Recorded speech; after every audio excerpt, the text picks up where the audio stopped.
अब जरा बात बच्चों के लिए इम्तिहानात की बात करते हैं और central board of school education के इम्तिहानात होंगे या नहीं होंगे, एक बड़ा सवाल है। और इस सवाल के जवाब में कल से लगातार मशावरतें चल रही हैं। सभी रियासतों के जिम्मेदारों के साथ हाई पावर कमेटी और ग्रुप ऑफ मिनिस्टर्स लगातार मुज़ाकरात कर रहे हैं। ताहम कल की मुज़ाकरात भी बेनतीजा साबित हुई है, क्योंकि खबर यह है कि इम्तिहान होंगे या नहीं होंगे, इस सिलसिले में थोड़ा सा इंतजार और करना होगा। और 12वीं जमात के इम्तिहानात के हवाले से मुख्तलिफ तजवीजें मरकज को रियासती इंतजामिया की तरफ से दे दी गई है।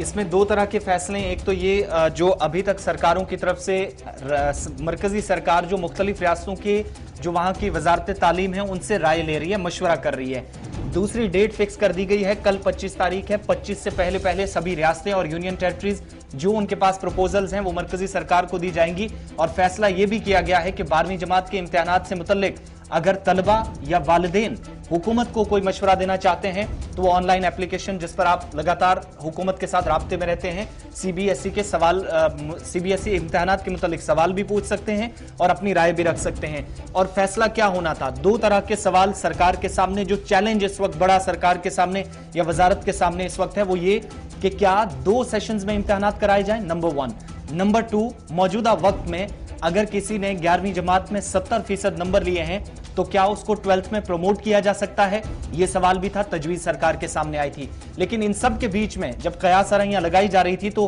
दिल्ली के वज़ीर तालीम मनीष सिसोदिया ने यह साफ कर दिया कि दिल्ली के अंदर तब तक यह पॉसिबल नहीं है जब तक सभी बच्चों का वैक्सीनेशन ना हो। जो लोग इम्तिहानात में जाएंगे, सरकार के सामने एक तजवीज रखी, अब इस पर हतमी फैसला होना है। आज वज़ीर आज़म की सदारत में एक मीटिंग होने जा रही है जिसमें वज़ीर तालीम भी होंगे।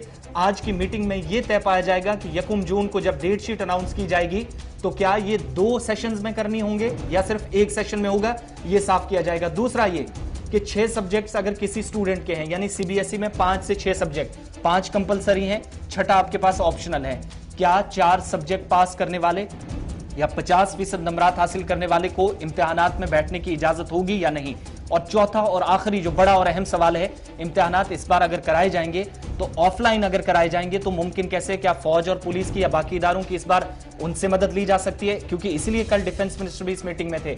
और आज वज़ीर आज़म की सदारत में एक और मीटिंग है, इस बात पर भी फैसला होना है। लेकिन उससे पहले कुछ वज़ीर तालीम की तरफ से इशफाक पैगाम भी वो हम जरूर बताएंगे। लेकिन कल जिन रियासतों की तरफ से साफ कर दिया गया ना कि देखिए केरला, आसाम, दिल्ली, महाराष्ट्र, मध्य प्रदेश, हरियाणा, मेघालय, इन्होंने मरकज के सामने यह कहा कि देखिए उस्ताद और बच्चों की वैक्सीनेशन प्रायोरिटी पे करवाए जाए इम्तिहान से पहले। इन रियासतों की तरफ से तजवीज रखी गई। तो जम्मू कश्मीर क्या कुछ कह रहा है जी, इसी तरीके से उत्तराखंड, आंध्र प्रदेश, अरुणाचल प्रदेश, सिक्किम, गुजरात, उत्तर प्रदेश, जम्मू कश्मीर, हिमाचल प्रदेश, चंडीगढ़, आसाम, तमिलनाडु, इन रियासतों ने कहा कि जो उनके मकामी बोर्ड है, क्योंकि वहां पर सीबीएसई तो है नहीं, बोर्ड भी इम्तिहान ले रहा है, तो बोर्ड को शॉर्ट फॉर्म करके इम्तिहान लेने की इजाजत देनी चाहिए।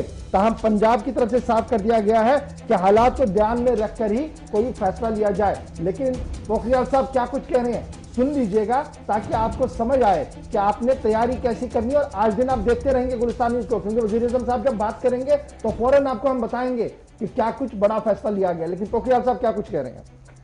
मुझे याद आता है कि जब हमने आपकी सीबीएसई बोर्ड की इंटर की परीक्षाओं को स्थगित किया था, तब हमने आपसे कहा था कि हम 1 जून तक इन परिस्थितियों का आंकलन करेंगे। जो भी परिस्थितियां होंगी वो आपकी सुरक्षा और आपका भविष्य, हमारे सामने दोनों चीजें हैं, सुरक्षा पहले और उसके बाद आपका भविष्य। इन दोनों को देख करके हम फिर 1 जून को आगे का आपको अवगत कराएंगे जो भी परिस्थितियां होंगी। हमने ये भी कहा था कि जब भी हम इस बात की घोषणा करेंगे तो कम से कम 15 दिन हम आपको देंगे, ताकि आपके मन में अचानक न हो कि कब तिथियों की घोषणा हो और कब फिर जो है आप संभलें। तो मैं ये समझता हूँ कि ये 25 मई तक सभी राज्यों के जो राज्य, कुछ ही राज्य हैं जिन्होंने कहा है कि हमको थोड़ा सा और भी मौका दीजिए। हालांकि उनका भी सकारात्मक रूप था, लेकिन और क्या क्या सुझाव हो सकते हैं उनके लिए, वो 25 मई तक उन राज्यों के सुझाव भी आ जाएंगे।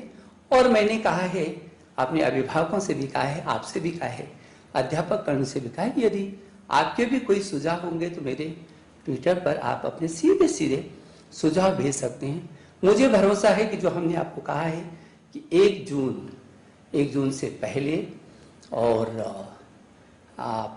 25 मई के बाद हमारी कोशिश होगी कि हम आपको अवगत करा सकें।